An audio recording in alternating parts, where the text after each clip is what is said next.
خاوەنی زەویەکانی کەرتی هەشتی حەسارۆکن لە شاری هەولێر.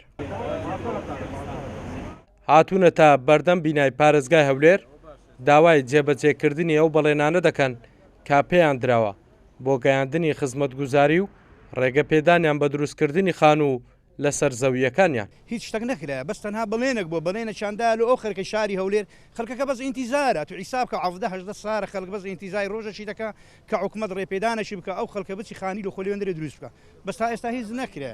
ئەو 52 ڕۆژە ڕۆیشتیا هیچ نەکرێ تەنها دووش زیاد بووە ڕسوما زیاد بووە بەناوکردی پارات دەزەر زیاد بووە لەگەڵ زبر زیاتر بووە لە شتی حەسارۆک. ئێستاش بۆڕتانی بکەی خۆت زبری چەند لێ ڕوو بکە هەرو دوشە زیاد نەبووە کابینە چاندانەیە خەرچە چاوەز کردی کابینە خۆلودانێنە ئێخە کابینەدانە چم لە تێدایە ئەو عادەت تاپۆیە 18 ساڵ ئاردان تاپۆیە سپێزەکە مرێت بایسەر ڕێگە پێدام لۆ کردی بۆ خۆی ڕێگە پێدانی هەیە.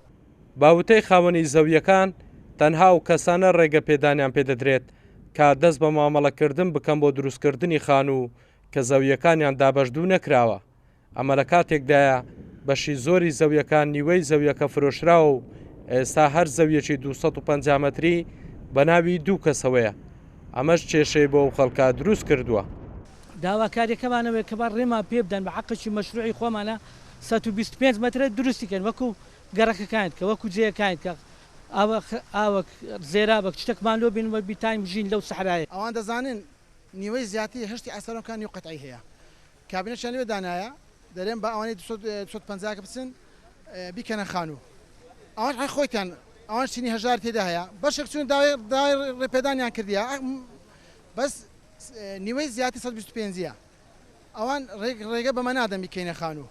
زیاتر لە 17 ساڵە زەویەکانی کەرتی هەشتی حەسارۆک لە شاری هەولێر دابەش کراوە کەچی تاوەکو ئێستا هیچ خزمەتگوزارێکی بۆ نەچووە.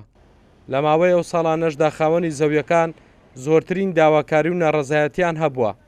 باوتەی خۆیان جگە لە پێدانی بەڵێن تا ئێستا هیچیان بۆ نەکراوە. هەڵگورد ئەحمەد کورد سات نیوز هەولێر.